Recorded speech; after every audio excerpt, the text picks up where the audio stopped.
예, 성경에 우리를 통해서 우리는 하나님을 알게 되고 하나님이 어떤 분인지를 우리가 보게 되죠. 그렇다면 이제 하나님은 어떠신 분일까 생각을 해본다면 하나님을 나타내는 여러 가지의 말 중에 두 가지의 언어들이 대체적으로 있습니다. 이제 첫 번째는 진리, 공의, 정의 이런 겁니다. 하나님은 옳으신 분, 바르신 분, 그리고 하나님은 모두에게 공평하신 분, 공의, 진리, 정의 이런 하나님을 우리가 얘기하고 있습니다. 공의, 진리, 정의니 하나님께서는 반드시 기준이라는 것이 있고 그 기준에 따라서 하나님께서는 판단하시고 그 판단에 따라서 하나님께서는 심판하시고 처분을 하십니다. 그래서 우리가 공의와 진리의 하나님이라고 생각을 하면 그 하나님이라는 것은 좀 엄격하고 또 때로는 굉장히 좀 무서운 그런 잔인한 하나님처럼 이제 느껴질 때가 있습니다. 보통의 경우는 이제 구약에 그런 것들이 많이 나타나죠. 예를 들어서 노아의 홍수 같은 사건들을 보면은 하나님의 기준에 모두가 미치지를 못하니까 하나님께서는 물로써 세상을 심판하시지 않습니까? 그 물로써 세상을 심판하실 때 살아남은 가족은 하나님의 기준에 어느 정도 부합한 사람들은 노아 한 가정밖에 없었다. 심지어는 그 노아 가정조차도 나중에는 하나님의 기준에 못 미치는 행동들을 하게 되는 거지요. 그래서 진리의 하나님, 공의의 하나님, 그리고 정의의 하나님 생각하면 좀 우리는 좀 멀리하고 싶은 그런 하나님의 모습입니다. 그러나 또 더불어서 성경에는 어떤 하나님이 보이냐면 사랑의 하나님, 은혜의 하나님, 그리고 인자하신 하나님이 나타납니다. 말 그대로 이제 따뜻한 하나님이시죠. 그래서 사랑과 인자와 긍휼의 하나님. 그래서 그의 백성들을 하나님께서는 돌보시고 사랑으로 보살피시고 뿐만 아니라 하나님께서는 사랑으로 그의 백성들을 긍휼로 구원해 주십니다. 이런 역사가 구약에도 분명히 나타나 있긴 하지만 이게 더 부각돼서 드러나는 곳은 신약이죠. 우리 예수님을 보통 생각을 하면은 많이 떠오르는 게 이 세상에 오셔서 고치시고 연약한 자들을 돌보시고 죄인들을 하나님께서 또 깨끗하게 하시고 구원하시는 이런 우리 예수 그리스도를 생각하지 않습니까? 그래서 보통 많은 사람들이 구약의 하나님, 신약의 하나님을 가리켜서 구약은 뭔가 좀 공의로우신 분, 신약은 뭔가 좀 사랑스러우신 분, 인자하신 분 이렇게 생각을 많이 합니다. 그런데 생각을 잘 해보면 공의의 하나님과 은혜의 하나님 그리고 진리의 하나님과 사랑의 하나님은 사실 공존하기가 힘든 하나님입니다. 이런 것인데 굉장히 차가우시다가 어떨 때는 굉장히 뜨거우시지 않습니까? 그런데 이런 분이 어떻게 한 분일 수 있을까? 한 분이 어떻게 갑자기 채찍을 들어서 그의 백성들과 혹은 사람들을 죽이고 심판하시고 이러다가 갑자기 또 어느 순간 다정해지시고 사랑스러워지셔갖고 그의 백성들을 긍휼하시면서 구원하시면서 이 같은 인격 안에서 이게 어떻게 두 가지가 공존하는가 이게 좀 이렇게 애매하게 됩니다. 그래서 이러한 하나님의 존재를 제대로 받아들이지 못하고 이 최초의 이단에는 이 하나님을 나눕니다. 어떻게 나누냐? 구약의 하나님하고 신약의 하나님을 나눠요. 그래서 신약의 하나님과 구약의 하나님 중에 누구를 선택했겠습니까? 신약의 하나님을 선택합니다. 구약의 하나님은 아브라함이 만난 좀 아브라함만의 하나님이기 때문에 그 하나님은 좀 잘못 아는 거고 우리가 믿는 분은 오직 예수님, 믿음으로써 우리를 의롭게 하시는 이신칭의의 예수 그리스도 하나님이다. 그러한 시도를 가리켜서 뭐라고 하냐면 말시오니즘이라고 합니다. 그냥 말시온주의자들인데 말시온이라는 이 사람이 신약의 하나님, 은혜의 하나님, 사랑의 하나님은 받아들이고 말 그대로 진리의 하나님, 채찍을 드시는 하나님, 공의를 세우시는 하나님은 배격하는 이러한 성경을 반쪽짜리로 만드는 일이 일어납니다. 아직까지 목사님들 중에서는 이 말시오니즘의 영향을 받아서 신약을 파고 신약만 받아들이시는 분들이 적잖이 있습니다. 제가 아는 한 인천에 있는 교회는 그 교회가 작은 교회가 아닌데 신약만 설교합니다. 그 이유가 이제 뭔지 어느 성도님이 궁금해서 물어봤더니 신약의 하나님이 진짜 하나님이고 완성된 하나님이기 때문에 그 하나님만 설교하는 게 더 맞다고 얘기하셨다고 합니다. 그런데 아시는지 모르겠지만 우리 예수님도 사실 진리의 하나님이십니다. 왜 그런가요? 여러분, 예수님께서 예루살렘에 맨 처음에 가셨을 때 뭘 했는지 한번 생각을 해봅시다. 예수님께서 가셔서 예루살렘에 있는 백성들을 향해서 아유 사랑하는 내 딸들아 아들아 이러면서 하혜와 같은 이 마음으로 그들을 돌보시고 그들에게 치유와 기적을 베푸신 게 아니거든요. 예루살렘에 맨 먼저 가서 하신 게 뭐냐면 성전에 맨 먼저 올라가십니다. 성전에 올라가셔서 뭘 하셨습니까? 채찍을 들고 거기에 있는 소, 양, 비둘기 다 얹어버리고 장사하는 장사치들 다 쫓아내고 상 없고 예수님이 예루살렘에서 데뷔한 모습이 바로 그 모습이었어요. 뿐만 아니죠. 우리는 사랑의 하나님으로 예수님을 기억하려고 자꾸 하지만 예수님께서는 독설가였습니다. 독설가. 특별히 바리새인들하고 부딪힐 때 예수님께서는 그 독설이 더 심해지셨는데 예수님께서 바리새인들을 향해서 뭐라고 그러셨습니까? 독사의 자식들. 이게 우리나라의 성경에 좀 점잖게 번역을 한 거지 원어 성경엔 독사 새끼들아 라고 했습니다. 근데 이 독사 새끼라는 뜻이 우리나라 뭐하고 똑같냐면 개땡땡하고 똑같은 겁니다. 그러니까 예수님께서 개땡땡이라고 욕을 하신 거예요. 그런데 예수님은 어떤 말을 쓰셨냐면 아람어를 쓰셨거든요. 제가 그 독사 새끼들이라는 말을 아람어로 들어봤어요. 직접 들어봤는데 된 발음과 격음이 더 많아서 우리나라 개땡땡 할 때 이 개막히 하지 않습니까? 그런 느낌이 듭니다. 그러면 예수님이 이 땅에 오셔서 좋은 말만 하시고 은혜스러운 말만 하시고 사랑스러운 말만 하셨냐? 아니거든요. 예수님도 격하게 공의를 세우고 심지어는 분노를 가지고 거룩한 분노죠. 하나님의 정의를 세우신 분이 바로 예수님이십니다. 자, 그렇다면은 이제 고민을 해야 됩니다. 하나님은 도대체 어떤 분일까? 사랑의 하나님이면 맞는 것 같은데, 그럼 진리의 하나님은 맞는 것 같은데, 어떻게 이게 한 분일 수 있지? 이 고민을 해야 되는데, 이 고민에 대해서 오늘 본문이 우리에게 해답을 줍니다. 어떤 해답을 주느냐? 우리 함께 같이 3절의 말씀을 읽어보도록 하겠습니다. 3절의 말씀입니다. 시작. 그러나 내가 에브라임에게 걸음을 가르치고 내 발로 안았음에도 내가 그들을 고치는 줄을 그들은 알지 못하였도다. 오늘 말씀을 보니까 에브라임, 특별히 이스라엘을 향해서 하나님께서 뭐라고 그러냐면은 내가 걸음마를 가르쳤다. 내 발로 안았다. 그리고 그들에게 심지어는 이 밑에 보면 뭐라고 하냐면 먹을 것을 주고 젖을 물렸다. 뭐 이런 얘기까지 나옵니다. 그러면 지금 하나님께서 자기 자신을 가리켜서 뭐라고 이야기를 하고 있습니까? 나는 너희의 아버지, 너희의 어머니. 하나님이 우리의 부모라고 가르치고 있어요. 근데 이 부모라는 말, 아버지라는 말, 어머니라는 말이 사실은 사랑과 진리가 합쳐졌을 때 나오는 최종적인 결론입니다. 쉽게 설명을 해볼게요. 저도 이제 애를 둘을 키웁니다. 한 애는 남자애고 한 애는 여자인데 지금 첫 애는 이제 고등학교 2학년 이제 되고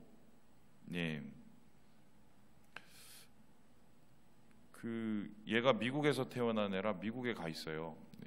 미국에 가 있어요. 미국 가면은 얘가 여러 가지로 혜택이 많아서 지가 가겠다고 해서 보냈습니다. 근데 가기 전에 정말 고민이 많았습니다. 왜냐하면 이 친구가 사춘기가 늦게 들어와서 정말 말을 충격적으로 듣지 않았어요. 물론 이제 제 기준이죠. 왜냐하면 저는 이제 저희 아들이 순둥이라고 생각을 했는데 방에 들어가기 시작하더니 중학교 2학년 때부터 방에 들어가기 시작하더니 안 나오고 예, 밤새 이제 뭘 하고 뭐 게임을 했죠. 그리고 부르면 대답도 안 하고 거기서부터 시작이 됐어요. 그러면서 이제 나중에 이제 얘가 이제 그 점점 사춘기가 심해지면서 이 반항적인 말을 하나 둘씩 던지더니 저하고 이제 부딪히게 된 겁니다. 제가 알던 걔가 아니더라고요. 이제 요즘 그거를 저희 이제 딸이 슬슬 이제 받아서 들어가서 안 나오기 시작하는데 예, 돌아버리는 거죠, 제가. 근데 한 번은 이제 그 녀석하고 이제 그 미국에 가기 전에 이제 제가 막 이런저런 얘기를 하다가 다툰 적이 있어요. 너의 도대체 행동 양식을 뭘로 이해를 해야 되냐? 넌 주제가 뭐냐? 뭐 이래서 막 얘기를 했는데 다른 사람 같으면 제가 그렇게 화를 안 냈을걸요.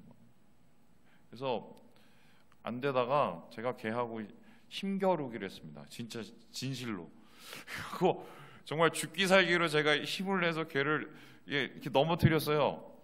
예. 지금 그 얘기하면 이제 요셉이가 웃는데 왜 그랬는지 저도 모르고 걔도 모르는 거죠. 생각을 해보면 그런 거예요. 마음속에 그런 두려움이죠. 아, 이놈이 잘못되면 어떡하지? 이런 거. 아이고, 내가 알던 그놈이 아니네. 제가 걔 태어났을 때부터 분명히 기억을 하는데 뉴욕에 있는 이제 코넬대 병원에서 이제 태어났어요. 이제 뉴욕은 이제 그 다민족 그 도시라 예, 여러 민족들과 여러 인종들이 이제 같이 섞여 살고 저희가 아내가 이제 첫애를 낳았을 때 우리 바로 옆방에서는 이제 그 온두라스인가 뭐 그쪽에서 온 친구가 10몇 살짜리 애가 애를 낳았습니다. 그리고 이제 저희는 이제 다 늙어갖고 36에 애를 낳았죠. 첫 애를 이렇게 낳는데 그때 이제 애가 딱 태어나온 게 저는 이제 그 아이 태어나는 걸 제 인생에 처음 봤는데 상어인 줄 알았어요. 무슨 소리냐면 딱 태어났는데 색깔이 진짜 상어 색깔이었어요. 그리고 이제 저희 애가 입구에 끼어서 한 몇 시간을 나오지를 못했습니다. 이게 너무 커갖고요. 그래서 애가 태어났더니 그 자연분만한 의사가 뭐라고 했냐면 슈퍼 빅베이비라고 그랬거든요. 그러니까 애가 이제 나올 때 이렇게 머리가 뾰족하게 이렇게 나오고 처음 진짜 봤을 때는 어류인 줄 알았어요. 근데 이제 얘가 그 목소리가 이렇게 딱 터지면서 울기 시작하니까 갑자기 이제 얼굴빛이 이렇게 딱 돌아오고 그래서 그 탯줄을 제가 잘랐죠. 예. 그 과정들이 있었어요. 그리고 얘가 양수를 너무 많이 먹어서 그냥 집에 데려올 수가 없었고 병원에 2주 동안 입원해 있었어요. 그리고 이제 제가 집에 왔는데 이상하게 그 밤에 11시부터 그 1시까지가 되면 자지러지게 얘가 우는 겁니다. 그래서 너무 울어서 우리는 어떻게 된가 해갖고 첫애 키울 때 모르니까 그 의사를 찾아갔어요. 도대체 얘가 왜 이렇게 자지러지게 11시에서 2시 오고 1시 사이에 우는지 그랬더니 의사가 잘 모르는데 이런 저 학설이 있다 이러면서 가르쳐 주는데 그게 정말 웃겼습니다. 뭐라 그러냐면 외로워서 그런 거라고. 진짜 그랬어요. 의사분이 외로워서 그런 거라고. 예, 그래서 제가 나중에 생각해보니까 그때쯤 얘가 태어났어요. 아마 그런 게 있지 않았을까 기억에 생각이 되는데 그렇게 애를 키웠어. 물론 뭐 애는 많은 부분 저희 아내가 다 키웠죠. 뭐 남이 아니잖아요. 그러니까 뭐 사랑하는 마음이 있고 잘 되기를 원하는 마음이 있고 또 뭔가를 해주기를 원하는 마음이 있고 뭐 이건 다 부모 마음이지 않습니까? 그럼에도 불구하고 부모가 왜 자식을 때리고 경책하고 자식을 훈계하는 이유가 뭘까요? 심지어는 이제 다른 사람들에게 보이지 않는 좀 오버를 하면서까지 자식에게 우리가 그렇게 하는 이유는 단 한 가지입니다. 부모라서 그런 거예요. 부모라서 잘 자랐으면 좋겠는 생각에 사랑하고 또 이 아이를 바르게 세워야 되니까. 그러니까 이제 그거 알지 않습니까? 그 지는 못해도 자식은 잘하길 바라는 거죠.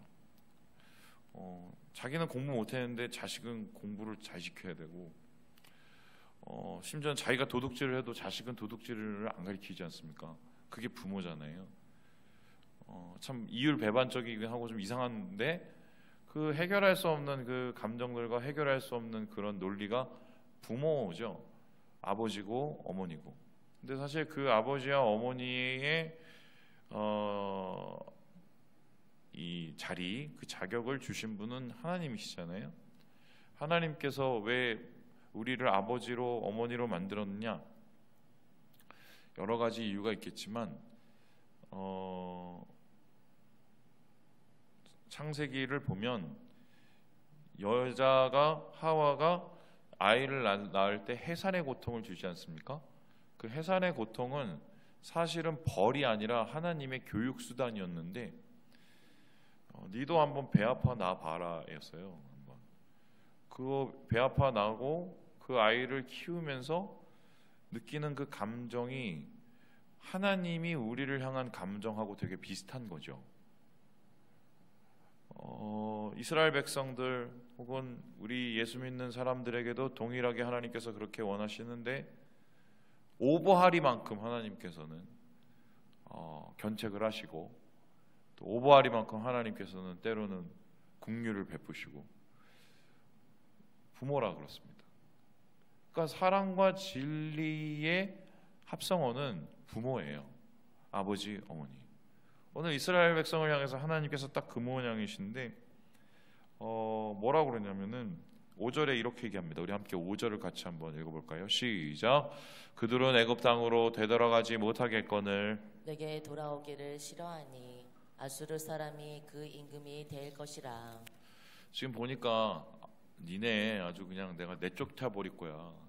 다 그냥 아주 그냥 말 안 들으니까 다 그냥 내가 아주 그냥 본때를 보여줄 거야. 이렇게 얘기를 하고 있거든요. 많이 화나신 거예요, 그죠? 그러다가 갑자기 하나님께서 뭐라고 얘기하시냐면은 8절에 이렇게 얘기합니다. 우리 8절도 한번 읽어볼까요? 같이 한번 읽어보겠습니다. 시작. 에브라임이여 내가 어찌 너를 놓겠느냐? 이스라엘이여 내가 어찌 너를 버리겠느냐? 내가 어찌 너를 아드마같이 놓겠느냐? 어찌 너를 스보임같이 두겠느냐? 내 마음이 내 속에서 돌이키어 나의 긍휼이 온전히 불붙듯 하도다. 이 말씀을 보면은 하나님은 갑자기 막 내가 너희를 얼마나 사랑하는데, 내가 너를 얼마나 좋아하는데, 갑자기 승질내다가 갑자기 막 울고 막 사랑을 표현하고, 이 사람으로 따지면은 이거는 미친 거죠. 조울증 환자란 말입니다. 그죠? 조증하고 우울증이 막 같이 오죠. 이거를 우리가 어떻게 해석하냐? 하나님이 아버지라 그래요. 아버지라.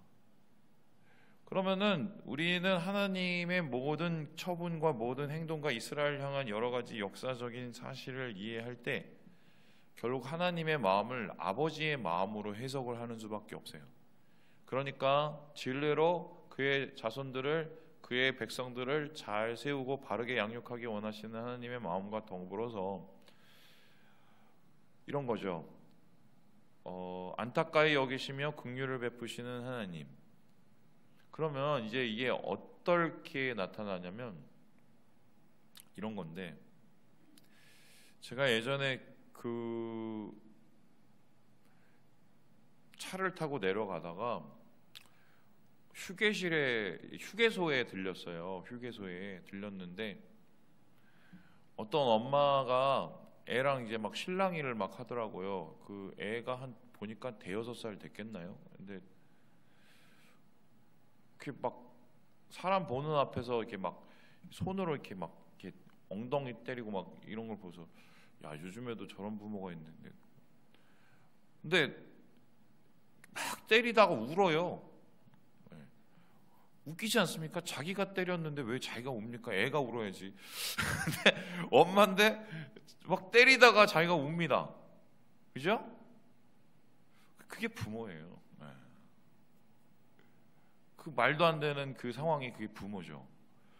하나님이 사실 지금 이스라엘을 패면서 이스라엘에게 심판을 하고 이스라엘을 쫓아내고 이스라엘을 혹은 뭐 저 아수르로 막 매질을 해 대보면서 울고 계시는 거죠.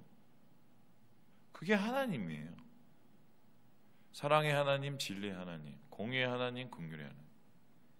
그럼 이제 하나님의 진짜 속마음을 우리가 어떻게 이해하느냐 했었을 때 하나님은 우리를 향해서 이렇게 이야기를 하는데 우리 함께 11절을 읽고 마무리해 보도록 하겠습니다. 11절입니다. 시작. 그들은 애굽에서부터 새같이 아수르에서부터 비둘기같이 떨며 오리니 내가 그들을 그들의 집에 머물게 하리라. 나 여호와의 말이니라. 그러니까 하나님께서 지금 이스라엘을 벌하시는 이유는 궁극적으로 그들을 회복하시고 회개하고 잘되게 하시려고 그런 것이다. 그래서 내가 때려도 때리는 게 아니다. 너희 미워해서 그러는 게 아니다. 잘 되라고 그런 거다. 그리고 때가 될 때 너희를 은혜로 다시 회복시키고 이 땅으로 돌아오겠다고 약속하시는 하나님의 사실은 이해되지 않는 이 말씀을 오늘 우리 호세아의 글을 통해서 보게 되는 거죠. 우리 하나님께서 그런 분이시다. 자, 그렇다면 이제 끝으로 마무리를 어떻게 해야 되겠느냐? 어떻게 해야 되겠느냐? 제가 이제 플로이드 맥클랑이라는 목사님 글을 되게 좋아하거든요. 그 예수전도단의 예전에 이제 대표를 역임하신 분입니다.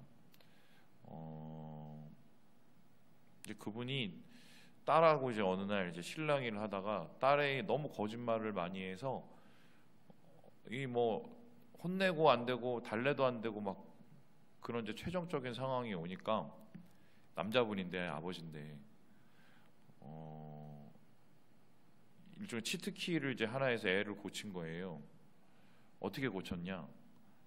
그 말씀을 보면 이제 그 책에 보면 뭐라고 그러냐면 울었어요. 그 딸 앞에서 어떻게 울었냐면 얘야, 내가 너를 못 믿는 게 더 이상 너를 믿을 수가 없는 게 네 말을 믿을 수가 없는 게 나는 너무 아프다. 이러면 울었대요. 진짜 진심으로. 그랬더니 거짓말같이 걔가 그 다음날부터 거짓말을 안 하더래요. 아빠가 그렇게 힘들어하는 걸 보고. 그래서 그 플로이드 맥클랑 목사님이 마무리에 그렇게 했었어요. 하나님이 우리 때문에 아파하신다. 그걸 알면 좀 덜 죄 짓습니다. 뭐 잘하면 하나님이 축복해 주시고 물론 그것도 좋긴 한데 하나님이 우리 때문에 아파하세요. 그게 되게 중요한 것 같아요. 주님 안에서 하나님을 기쁘게 하는 올 하루를 살아가시는 우리 모든 형제 자매들 되시길 주님의 이름으로 축원합니다.